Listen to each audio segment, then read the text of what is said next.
안녕하세요 여러분, 성교육 강사 난쌤입니다.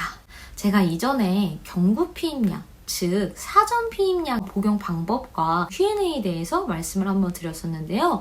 오늘은 경구 피임약이 아닌 사후 피임약, 즉 응급 피임약에 대해서 이야기를 나눠보려고 합니다. 경구 피임약과는 다르게 성관계를 하고 나서 먹는 약이 응급 피임약인데요.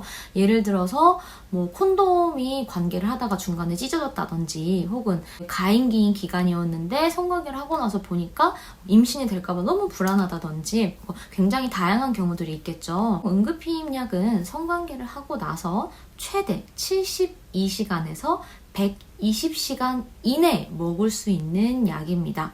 즉 성관계를 하고 나서 좀 위험하다라는 판단이 섰을 때는 빠르게 이 약을 복용할수록 피임에 대한 효과가 올라가는 약이라고 이해를 하시면 될 것 같은데요. 최근에는 비대면 진료로도 이 약을 처방받을 수 있다라고 이야기를 합니다. 한동안 코로나 때문에 의료 어플 같은 게 굉장히 많아졌잖아요. 거기서 의사 선생님이랑 통화나 영상 통화를 하고 나서 응급피임약 관련된 처방전을 받고 약국에 가서 약을 처방받아서 먹으면 된다라고 합니다.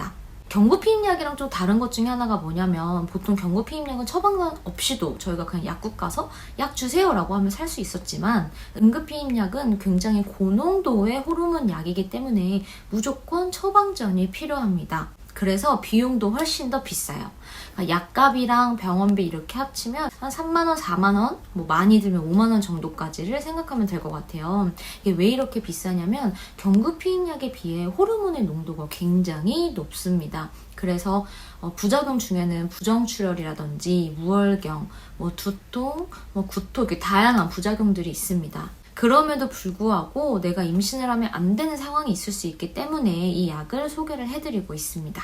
특히나 이 약을 한번 복용하고 나면 다음 생리 예정일에 생리를 안 할 가능성이 좀 높다라고 해요. 그래서 응급 피임약을 복용하고 나서 꼭 해야 될 것 중에 하나가 바로 임신 테스트기 확인입니다. 임신 테스트기 같은 경우는 약국, 편의점, 마트, 올리브영 이런 데서 다 팔고 있으니까 성관계 2주 후에 아침 첫 소변으로 하는 게 가장 정확합니다.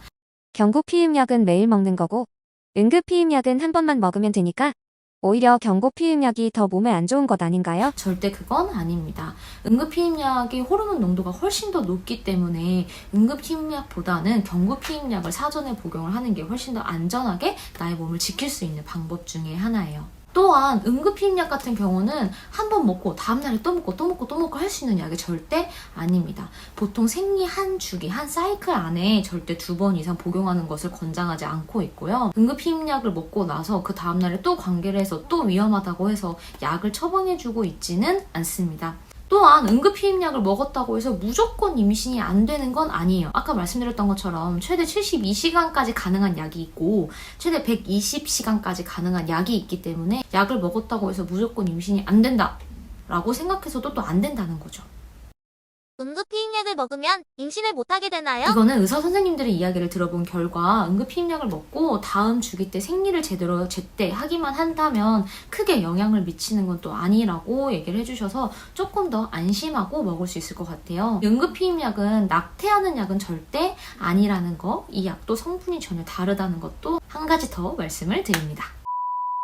오늘 이렇게 제가 응급 피임약, 즉 사후 피임약에 대해서 여러분들에게만 말씀을 드려봤는데요. 어쨌든 이 약을 안 먹는 상황을 만드는 게 가장 좋긴 하겠지만 그래도 혹시 모를 위험을 대비해서 잘 먹는 방법과 오해에 대해서 제대로 알고 있으면 좋겠죠? 오늘의 영상은 여기까지이고요. 오늘도 시청해주신 우리 구독자 여러분 정말 감사드립니다. 여러분